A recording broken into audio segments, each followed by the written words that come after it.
Welcome to our documentary series where we delve into the darkest chapters of history. Today, we uncover the chilling tale of Amelia Dyer, a name synonymous with deception and horror in the Victorian era. This is her horrifying story. Amelia Dyer was born the youngest of 5 with 3 brothers, Thomas, James, and William, and a sister, Anne, in the small village of Pyle Marsh, just east of Bristol, the daughter of master shoemaker Samuel Hobley and Sarah Hobley. Amelia learned to read and write and developed a love of literature and poetry. However, her childhood was marred by the mental illness of her mother, caused by typhus. Amelia witnessed her mother's violent fits and was obliged to care for her until she died in 1848. Researchers later commented on the effect this had on Dyer, and what it taught her about the symptoms exhibited by those who appear to lose their mind through illness. Dyer had an elder sister, Sarah Ann, who died in 1841 at age 6, and a younger sister, also named Sarah Ann, who died in 1845 aged a few months. An elder cousin had an illegitimate daughter at the time who was later accepted as the daughter of the grandparents, William and Martha Hobley, who were Dyer's aunt and uncle. After her mother's death, Amelia lived with an aunt in Bristol for a time before serving an apprenticeship with a corset maker. Her father died in 1859. Her eldest brother, Thomas, inherited the family shoe business. In 1861, at the age of 24, Amelia became permanently estranged from at least one of her brothers, James, and moved into lodgings in Trinity Street, Bristol. There, she married George Thomas. George was 59, and they both lied about their ages on the marriage certificate to reduce the age gap.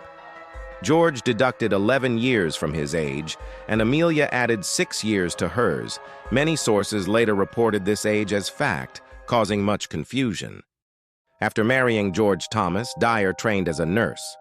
From contact with a midwife, Ellen Dane, she learned of an easier way to earn a living, using her own home to provide lodgings for young women who had conceived illegitimately and then farming off the babies for adoption or allowing them to die of neglect and malnutrition. Dane was forced to decamp to the U.S. shortly after meeting Amelia to escape the attention of the authorities. Unmarried mothers during the Victorian period often struggled to gain an income since the 1834 Poor Law Amendment Act had removed any financial obligation from the fathers of illegitimate children, whilst bringing up their children in a society where single parenthood and illegitimacy were stigmatized. This led to the practice of baby farming, in which individuals acted as adoption or fostering agents in return for regular payments or a single upfront fee from the baby's mothers. Many businesses were set up to take in these young women and care for them until they gave birth. The mothers subsequently left their unwanted babies to be looked after as nurse children. The predicament of the parents involved were often exploited for financial gain. If a baby had well-off parents who wanted to keep the birth secret, the single fee might be as much as £80. £50 might be negotiated if the father of the child wanted to hush up his involvement. However, it was more common for these expectant young women to be impoverished. Such women would be charged about £5 citation needed. Unscrupulous carers resorted to starving the farmed-out babies, to save money, and even to hasten death. Noisy or demanding babies could be sedated with easily available alcohol and/or opiates. Godfrey's cordial, known colloquially as mother's friend, a syrup containing opium, was a frequent choice, but there were several other similar preparations. Many children died as a result of such dubious practices. Opium killed far more infants through starvation than directly through overdose. Dr. Greenhow, investigating for the Privy Council, noted how children kept in a state of continued narcotism will be thereby disinclined for food and be but imperfectly nourished. Death from severe malnutrition would result, but the coroner was likely to record the death as debility from birth, or lack of breast milk, or simply starvation. Mothers who chose to reclaim or simply check on the welfare of their children could often encounter difficulties, but some would simply be too frightened or ashamed to tell the police about any suspected wrongdoing. Even the authorities often had problems tracing any children that were reported missing. This was the world opened up to her by the now-departed Ellen Dane.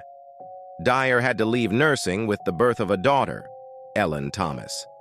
In 1869, the elderly George Thomas died, and Amelia needed an income. Dyer was keen to make money from baby farming, and alongside taking in expectant women, she advertised to nurse and adopt a baby in return for a substantial one-off payment and adequate clothing for the child. In her advertisements and meetings with clients, she assured them that she was respectable and married, and that she would provide a safe and loving home for the child. In 1872, Amelia married William Dyer, a brewer's laborer from Bristol. They had 2 children together, Mary Ann, also known as Polly, and William Samuel. Amelia eventually left her husband. At some point in her baby farming career, Dyer decided to forego the expense and inconvenience of letting the children die through neglect and starvation. Soon after the receipt of each child, she murdered them, thus allowing her to pocket most or all of the fee. For some time, Dyer eluded the resulting interest of the police. She was eventually caught in 1879 after a doctor was suspicious about the number of child deaths he had been called to certify in Dyer's care. However, instead of being convicted of murder or manslaughter, she was sentenced to 6 months hard labor. The experience allegedly almost destroyed her mentally, though others have expressed incredulity at the leniency of the sentence when compared to those handed out for lesser crimes at that time. Upon release, she attempted to resume her nursing career. She had spells in mental hospitals due to mental instability and suicidal tendencies. These always coincided with times when it was convenient for her to disappear. Being a former asylum nurse, Dyer knew how to behave to ensure a relatively comfortable existence as an asylum inmate. Dyer appears to have begun abusing alcohol and opium-based products early in her killing career. Her mental instability could have been related to her substance abuse. In 1890, Dyer cared for the illegitimate baby of a governess. When she returned to visit the child, the governess was immediately suspicious and stripped the baby to see if a birthmark was present on one of its hips. It wasn't, and prolonged suspicions by the authorities led to Dyer having or feigning a breakdown. Dyer at one point drank 2 bottles of laudanum in a serious suicide attempt, but her long-term use had built up her tolerance to opium products, so she survived. She then returned to baby farming and murder. Dyer realized the folly of involving doctors to issue death certificates and began disposing of the bodies herself. The precarious nature and extent of her activities again prompted undesirable attention. She was alert to the attention of police and of parents seeking to reclaim their children. She and her family frequently relocated to different towns and cities to escape suspicion, regain anonymity, and to acquire new business. Over the years, Dyer used a succession of aliases. In 1893, Dyer was discharged from her final committal at the Somerset and Bath Lunatic Asylum near Wells. Unlike previous breakdowns, this had been a most disagreeable experience, and she never entered another asylum. 2 years later, Dyer moved to Caversham, Berkshire, accompanied by an unsuspecting associate, Jane Granny Smith, whom Dyer had recruited from a brief spell in a workhouse, and Dyer's daughter and son-in-law, Mary Ann, known as Polly, and Arthur Palmer. This was followed by a move to 45 Kensington Road, Reading, Berkshire, later the same year. Smith was persuaded by Dyer to be referred to as Mother in front of innocent women handing over their children. This was an effort to present a caring mother-daughter image. In January 1896, Evelina Marmon, a popular 25-year-old barmaid, gave birth to an illegitimate daughter, Doris, in a boarding house in Cheltenham. She quickly sought offers of adoption and placed an advertisement in the miscellaneous section of the Bristol Times and Mirror newspaper. It simply read, wanted, respectable woman to take a young child. Marmon intended to go back to work and hoped to eventually reclaim her child. Coincidentally, next to her own was an advertisement reading, "Married couple with no family would adopt a healthy child, nice country home, terms $10." Marmon responded to a Mrs. Harding, and a few days later she received a reply from Dyer. From Oxford Road in Reading, Mrs. Harding wrote that, "I should be glad to have a dear baby girl, one I could bring up and call my own." She continued, "We are plain, homely people in fairly good circumstances. I don't want a child for money's sake, but the company and home comfort. I and my husband are dearly fond of children. I have no child of my own. A child with me will have a good home and a mother's love." Evelina Marmon wanted to pay a more affordable weekly fee for the care of her daughter, but Mrs. Harding insisted on being given the one-off payment in advance. Marmon was in dire straits, so she reluctantly agreed to pay the $10, and a week later Mrs. Harding arrived in Cheltenham. Marmon was surprised by Dyer's advanced age and stocky appearance. But as Dyer was affectionate towards Doris, Evelina handed over her daughter, a cardboard box of clothes, and $10. Still distressed at having to give up care for her daughter, Evelina accompanied Dyer to Cheltenham Station and then on to Gloucester. She returned to her lodgings, a broken woman.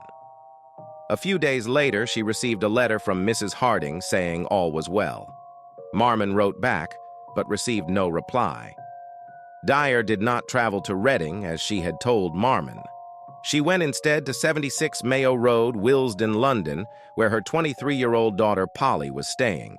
There, Dyer quickly found some white edging tape used in dressmaking, wound it twice around the baby's neck and tied a knot. Death would not have been immediate. Dyer later said, "I used to like to watch them with the tape around their neck, but it was soon all over with them." Both women allegedly helped to wrap the body in a napkin. They kept some of the clothes Marmon had packed. The rest was destined for the pawnbroker. Dyer paid the rent to the unwitting landlady and gave her a pair of child's boots as a present for her little girl.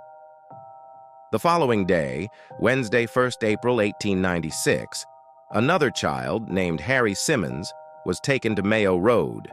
However, with no spare white edging tape available, the length around Doris's corpse was removed and used to strangle the 13-month-old boy. On 2nd April, both bodies were stacked into a carpet bag, along with bricks for added weight. Dyer then headed for Reading. At a secluded spot she knew well near a weir at Caversham Lock, she forced the carpet bag through railings into the River Thames. Unknown to Dyer, on 30th of March 1896, a package was retrieved from the Thames at Reading by a bargeman. The package Dyer dumped was not weighted adequately and had been easily spotted. It contained the body of a baby girl, later identified as Helena Fry. In the small detective force available to Reading Borough Police, Detective Constable Anderson made a crucial breakthrough. As well as finding a label from Temple Mead Station, Bristol, he used microscopic analysis of the wrapping paper and deciphered a faintly legible name, Mrs. Thomas, and an address. This evidence was enough to lead police to Dyer, but they still had no strong evidence to connect her directly with a serious crime. Additional evidence they gleaned from witnesses and information obtained from Bristol police only served to increase their concerns, and D.C. Anderson with Sergeant James placed Dyer's home under surveillance. Subsequent intelligence suggested that Dyer would abscond if she came at all under suspicion. The officers decided to use a young woman as a decoy, hoping she would be able to secure a meeting with Dyer to discuss her services. This may have been designed to help the detectives to positively link Dyer to her business activities, or it may have simply given them a reliable opportunity to arrest her. It transpired that Dyer was expecting her new client, the decoy, to call, but instead, she found detectives waiting on her doorstep. On the 3rd of April, the police raided her home. They were struck by the stench of human decomposition, although no human remains were found. There was, however, plenty of other related evidence, including white edging tape, telegrams regarding adoption arrangements, pawn tickets for children's clothing, receipts for advertisements, and letters from mothers inquiring about the well-being of their children. The police calculated that in the previous few months alone, at least 20 children had been placed in the care of a Mrs. Thomas, now revealed to be Amelia Dyer. It also appeared that she was about to move home again, this time to Somerset. This rate of murder has led to some estimates that Dyer may, over decades, have killed over 400 babies and children, making her one of the most prolific murderers ever. Dyer was arrested on the 4th of April and charged with murder. Her son-in-law, Arthur Palmer, was charged as an accessory. During April, the Thames was dredged and 6 more bodies were discovered, including Doris Marman and Harry Simmons, Dyer's last victims. Each baby had been strangled with white tape, which, as she later told the police, was how you could tell it was one of mine. 11 days after handing her daughter to Dyer, Evelina Marman, whose name had emerged in items kept by Dyer, identified her daughter's remains. At the inquest into the deaths in early May, no evidence was found that Mary Ann or Arthur Palmer had acted as Dyer's accomplices. Arthur Palmer was discharged as the result of a confession written by Amelia Dyer. In Reading Jail, she wrote, with her spelling and punctuation preserved, "Sir, will you kindly grant me the favor of presenting this to the magistrates on Saturday the 18th, instant I have made this statement out, for I may not have the opportunity, then I must relieve my mind, I do know, and I feel my days are numbered on this earth. But I do feel it is an awful thing drawing innocent people into trouble. I do know I should have to answer before my Maker in heaven for the awful crimes I have committed, but as God Almighty is my judge in heaven, and on earth neither my daughter Mary Ann Palmer nor her husband Alfred Ernest Palmer, I do most solemnly declare, neither of them had anything at all to do with it. They never knew. I contemplated doing such a wicked thing until it was too late. I am speaking the truth and nothing but the truth, as I hope to be forgiven. I and I alone must stand before my Maker in heaven. To answer it all, witness my hand, Amelia Dyer."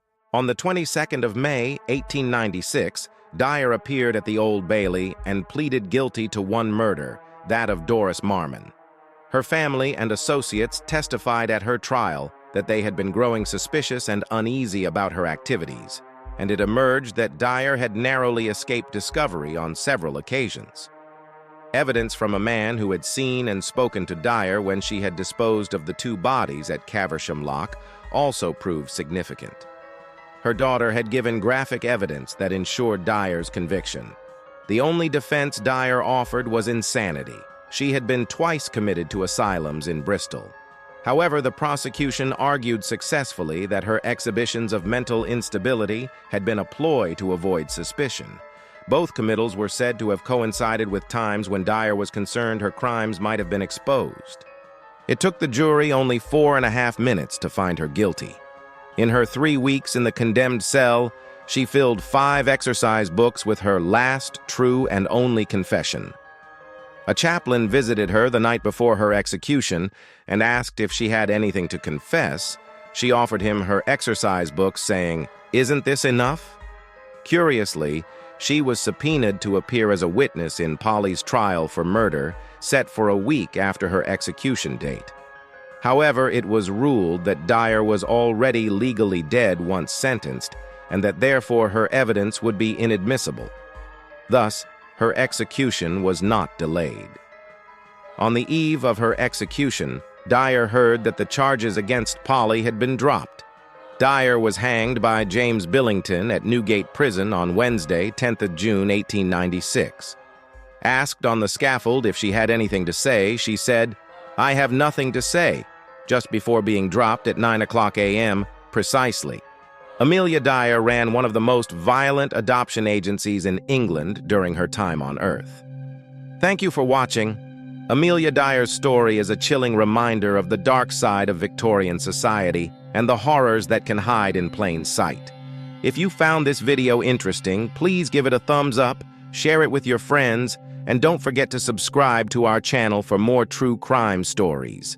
Hit the bell icon to get notified whenever we upload a new video. Stay curious, stay safe, and see you in the next one.